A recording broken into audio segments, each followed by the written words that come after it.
kanyang mensahe sa Monday Flag Raising Ceremony sa Campo Crame, pinasalamatan ni Acting Chief PNP, Police Lieutenant General Jose Melencio Nartates Jr. ang mga pulis na mabilis na tumugon sa mga mamamayang naapektuhan ng lindol sa Mindanao, partikular na sa Davao Oriental. Aniya ang ipinakitang kahandaan at pagkakaisa ng mga kapulisan ay sumasalamin sa direksyon na istahakin ng organisasyon.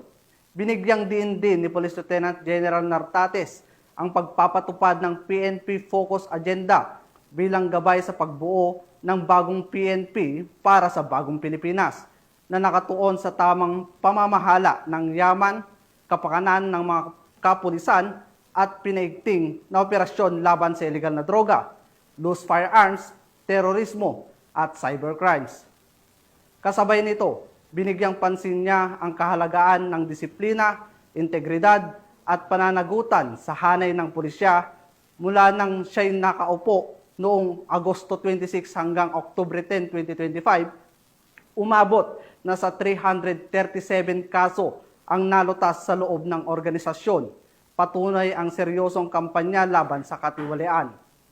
Pinuri ni Police Lieutenant General Nartates ang maayos na paghawak ng PNP sa mga rally sa Metro Manila at hinimok ang patuloy na pagtutulungan ng pamahalaan at mamamayan upang makamit ang ligtas at mapayapang komunidad.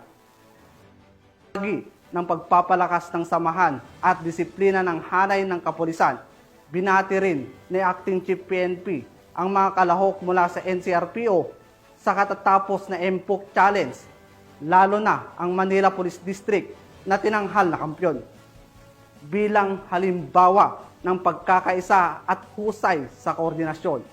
Sa pagtatapos ng kanyang mensahe, muling iginiit ni Police Lieutenant General Nartates na ang pagbabago ng PNP ay nagsisimula sa bawat pulis na may malasakit, disiplina at integridad.